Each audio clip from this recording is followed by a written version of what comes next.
Good evening friends, मैं रोहित प्रताप सिंह आप सभी का स्वागत करता हूं आरआर क्लासेस में। फ्रेंड्स, हम लोग फर्स्ट सेमेस्टर का पहला पेपर पढ़ रहे थे। कल हम लोगों ने बौद्ध धर्म पढ़ा, आज हम लोग जैन धर्म पढ़ेंगे। तो चलिए शुरू करते हैं जैन धर्म को। ठीक है, तो जैन धर्म की बात करें तो जैन धर्म के जो संस्थापक थे वो महावीर स्वामी थे और इनका जन्म जो है 1599 यानी कि बोले तो 599 ईसा पूर्व हुआ था। ठीक है, जैन धर्म के जो संस्थापक हैं वो हमारे तीर्थंकर कहलाए। ठीक है, जो भी जैन धर्म के संस्थापक होते थे वो तीर्थंकर कहलाते थे। और अभी तक कितने 24 तीर्थंकर हुए हैं। जो पहले तीर्थंकर थे वो ऋषभदेव थे, इनका उल्लेख हमें ऋग्वेद में मिलता है। ठीक है, बात करें तो 23वें जो तीर्थंकर थे वो हमारे पार्श्वनाथ थे। पार्श्वनाथ ने 4 शिक्षाएं दी: सत्य, अहिंसा, अस्तेय और अपरिग्रह। अस्तेय मतलब चोरी ना करना, अपरिग्रह मतलब ज़रूरत से ज़्यादा धन इकट्ठा ना करना। ठीक, अब बात करते हैं 24वें तीर्थंकर जो थे वो हमारे महावीर स्वामी थे। ये 4 शिक्षाएं थी और जो 5वीं शिक्षा है मतलब इसमें इन्होंने ब्रह्मचर्य को और जोड़ दिया। तो ऐसे टोटल 5 शिक्षाएं हुई जिन्हें इन्होंने पंचव्रत कहा। ठीक, अब बात करते हैं महावीर स्वामी को पढ़ते हैं। तो महावीर स्वामी का जन्म जो है वो 1599 ईसा पूर्व वैशाली कुंडग्राम में हुआ था। माता जी इनकी त्रिशला थी, पत्नी यशोदा थी। मृत्यु इनकी 72 वर्ष की आयु में पावानगर में हुई थी। ठीक है, ये 1527 ईसा पूर्व में। ठीक, अब बात करते हैं कि इन्होंने जो है गृह त्यागा। इन्होंने वो 30 वर्ष की आयु में इन्होंने घर त्यागा और इन्होंने 12 वर्ष की तपस्या करी और फिर उनको जाके 42 वर्ष की उम्र में जाके इनको ज्ञान की प्राप्ति हुई। और जब इनको ज्ञान की प्राप्ति हुई तो उस टाइम पे ये जाम्बिक गांव में थे, साल वृक्ष के नीचे थे और ऋजुपालिका जो नदी थी उसके निकट इनको ज्ञान प्राप्ति हुई। ठीक, अब बात करते हैं जैन धर्म के जो मूल सिद्धांत हैं उसकी। अब बात पहला जो हमारा है वो है अनीश्वरवादी दर्शन। जैसा कि हम लोग पहले ही पढ़ चुके हैं कि ये लोग नास्तिक थे, ये ईश्वर को नहीं, ईश्वरी सत्ता को नहीं मानते थे। इसलिए इन्होंने पहला इनका मूल सिद्धांत था अनीश्वरवादी दर्शन, यानी पे ईश्वर पे इनका विश्वास नहीं था।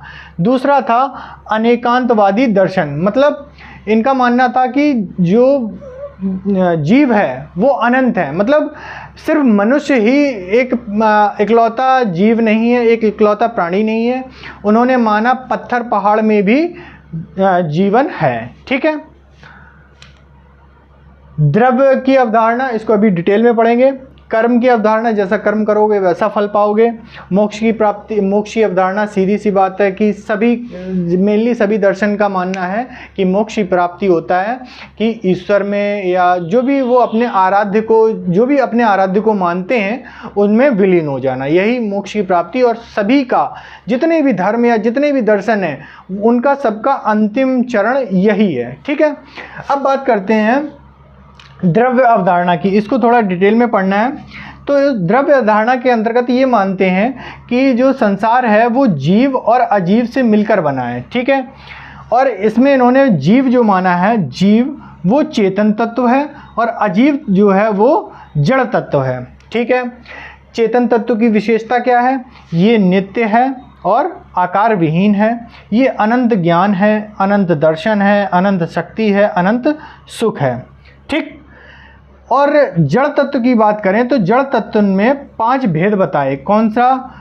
पुद्गल, आकाश, धर्म, अधर्म और काल। ठीक है, अब बात करते हैं जीव की।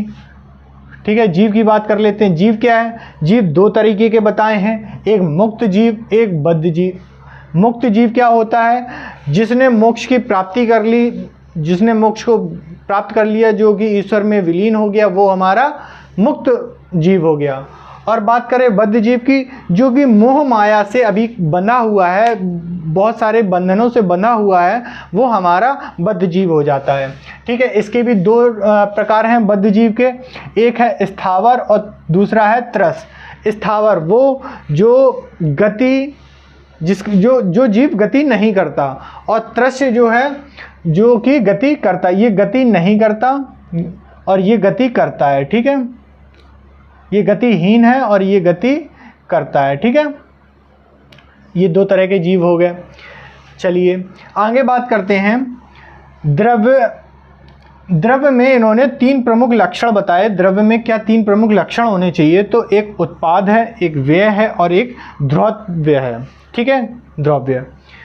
अगला है जैन धर्म ने माना कि संसार के निर्माण में 6 तत्व हैं, ठीक है। ये हमने पहले भी बताए हैं।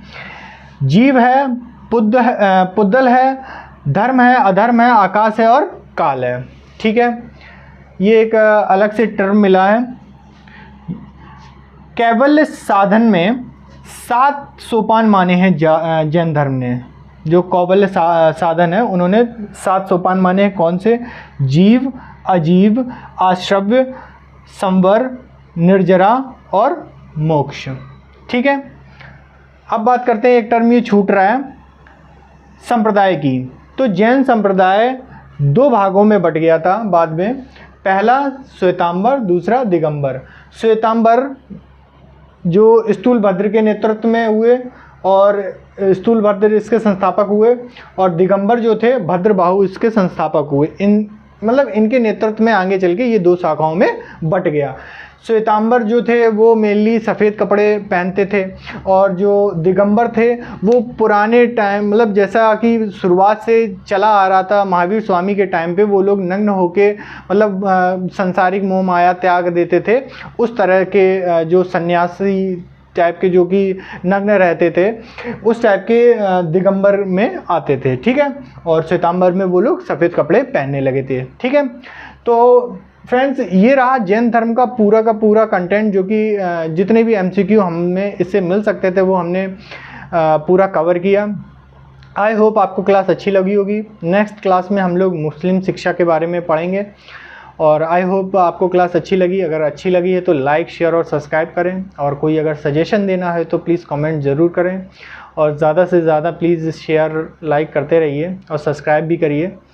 तो कल मिलते हैं। Thank you.